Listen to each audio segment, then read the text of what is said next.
මිහිඳු මාහිමිගෙන් යොවුන් දූපුතුන්ට. ඒ උතුම් මුනිතුන්ගේ ඔවතන් අද මිනිස්සුන්ට අමතකය. පළමුවෙන් උන්වහන්සේ අපේ මේ සුන්දර දිවයිනට වැඩම කරද්දී මෙහි වඩින්නට අහස්යානා හෝ නෞකා හෝ තිබුණේ නෑ. සැබැවින්ම ඒ මහා මුනිවරුන් හට එය අවැසි වුණෙත් නෑ.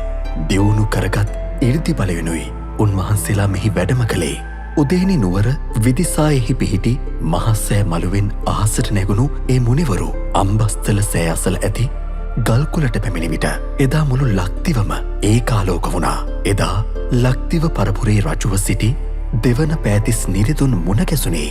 ඔවුන් නැකැත් කෙලිය සමරන්නට දඩකෙලෙහි ගොස් සිටියදීය. දෙවියන් හා කතාබස් කොට මුවෙකුගේ විසින් දෙව්පුදෙකු එවන ලද්දේද ඒ ශාක්‍ය පුත්‍ර මුනිවරයාණන් විසිනි. තිස්ස කියා රජු අමතද්දී රජු තැතිගත්තා. නමුත් ධර්මරාජ වූ ලෝකනාථයන්ගේ ශ්‍රාවක වූ සමන පුතුන් වනාහි අපි වෙමුයි කී කල්හි රජු සතුටු වුණා. අඹ පැනය ඇසූ වේලෙහි රජු පිළිවදන් දුන් අයුරු සැබැවින්ම අසිරිමත්ය. ලක්දිව රජපරපුරේ සිටි නෑයන් දැක් වූ විසරද ප්‍රඥාදස්කම ගැන උන්වහන්සේ බෙහෙවින්ම සතුටු වුණා. ඇත්පිය උපමාවෙන් යුතු බුදුවදන් රජුහට පැවසූ වේලෙහි දෙවන පෑතිස් නිරිදුන් පමණක් නොවේ මැති ඇමැත්තන්ද බුදුවදනෙහි අරුත් වටහාගෙන තිසරණ ගතව සැදැහැ සිතෙහි මුල් බැසගත් අයුරු සොඳුරුය. ලෝකනාථයන් වහන්සේගේ අසිරිමත් සිරි සදහම් එකිනෙක පෙන්වා දෙද්දී එදා ලක්දිව මුතුන් මිත්තන් විස්මිත සොම්නසකින් යුතුව එය ඇසූ අයුරු අතිමනරම්ය. අගබිසෝ අනුරාවන් ඇතුළු ඒ කෝමල ස්ත්‍රීන් සැනකින් මගඵල ලැබූ අයුරුද ඉතා සුන්දරය. මහජන මුළුවට දහම් දෙසනු පිණිස සකස් කෙරුණේ ඇත් හලය. ඔවුනට දිව්‍ය විමාන ගැන විමානවත්තුවෙන් බණ කියද්දී දුක්පිරි ප්‍රේතලොව ගැන පේතවත්තුවෙන් බණ කියද්දීත් ආර්ය සත්‍ය නොදැන යන සසර ගමන ගැන ඔවුන් පියෙන් සලිතව කියා ඉක්පිති සත්‍ය සංයුක්තය නම් බුදුවදන් පවසද්දී ඔවුන් මගඵල ලැබුවේ දස දහස් ගණනෙනුයි. දම්සෝ නිරිධානන් අප සොඳුරු දිවයිනට මහත් සේපෙන් බැන්දා. මිහිඳු මහරහතන් වහන්සේගේ නැගණියන් වූ සංගමිත් තෙරණිය දකුණු මහබෝ ශාඛා වැඩමවද්දී දම්සෝ නිරිතුන් මහත්සේ සතුටු වුණා. හේ දඹදිව දකුණු පස පිහිටි මේ රම්‍ය දිවයිනෙහි අප ශාස්ත්‍රූ වූ ගොයුම්ගොත් බුදුරජුන්ගේ සසුන පිහිටන වග ඇසූ තැන පටන් මේ රම්‍ය දිවයිනට මහත්සේ ඇලුම් කළා. එදා දෙව්නා බඹුන්ගේ අපමණ පුද පෙළහරින් දඹකොළ පටුනට මහබෝ ශාඛා වැඩිවේලෙහි දෙවන පෑතිස් නිරිදුන් අපමණ සොම්නසකින් පිළිගත්තා.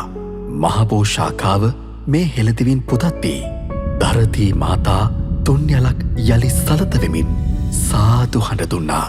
දඹකොළ පටුනෙහි පටන් අනුරපුර බෝමැඩ පිහිටන මළුව දක්වා රඹතුරින් හා පුන් කලසින් මග දෙපස සරසා සුදුවැලි අතුරා මල්වැසි වස්සමින් වෙසඟපුන් පොහෝදිනයෙහි ඒ මහපෝ ශාඛා මළුවෙහි පිහිට වූ කලෙහි දරදී මාතා තුන්යලක් සලිත වෙමින් සාදු හඬ දුන්නා. දම්සෝ නිරිතුන්ගේ අනුසස් පරිදි දඹදිවෙන් මෙහි පිටත් වෙන්නට පළමු මහපෝ ශාඛාව දඹදිවින් අභිෂේක ලැබුවා.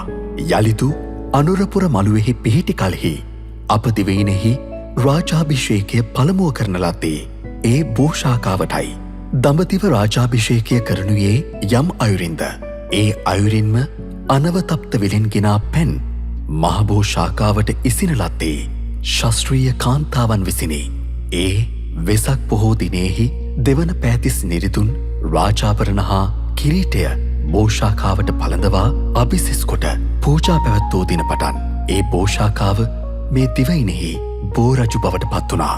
එදා දෙවන පෑතිස්තෙමේ දොරටුපාල වෙස්කින පූජාව නිමවන දෙක් බෝශාකාව මුරකල අයුරු ඉතා මනරම්ය. ඉක්පිති කිරීටයත් රාජාභරණත් පැළඳගත් දෙවන පෑතිස් නිරිදුන් මහත් අභිමානයෙන් යුතුව බෝධියට ලක්දිව පූජා කළා. එකල්හිද දරදී මාතා සලිතවෙමින් සාදු හඬ දුන්නා. යොවුන් අරිට්ට ඇමතියන් ප්‍රමුඛ අප පරපුරෙහි යොවුන් දරුවන් ගෞතම බුදුසසුනෙහි පැවිදි වූයේ 100,000 ගණනිනුයි. නිකෙලෙස් හදමඩලක් තරා ගෞතම බුදුන්ගේ ලයෙහි උපන් අරහත් ශ්‍රාවක දරුවන් වන්නට තරම් අසිරිමත් පුණ්‍ය මහිමයකින් හෙබි ඒ මුනිවරුන් තූපාරාම සෑමලුවෙහි විනය සංගායනා කරද්දී දරතී මාතා යළිත් වරක් සලිතව තුන්යලක් සාදු හඬ දුන්නා.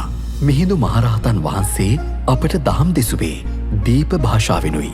මාගදී හෙවත් පාලි භාෂාවෙන් උන්වහන්සේ දරා සිටි තෙවලා පුතුවදන් ඒ අයුරින්ම අප පරපුරෙහි යොවුන් සමන දරුවන්ට වනපුත් කරවද්දී උන්වහන්සේලා පිපාසිත මුවපුවන් සිසිල් පැන් වළඳන ලෙසින් මහත් ආශාවෙන් තම ලයෙහි දරාගත්තා. එහි අරුත් හෙළපසින් පවසද්දී ඒවාද මහත් බැතියෙන් තම ලයෙහි දරාගත්තා. ගොයුම් සම්බුදු සසුන දෙවි මිනිසුන්ගේ හිතසුව උදෙසා සුරකිනු පිණිස දිවි පරදුවට තබා උන්වහන්සේලා වෙහෙසුනා.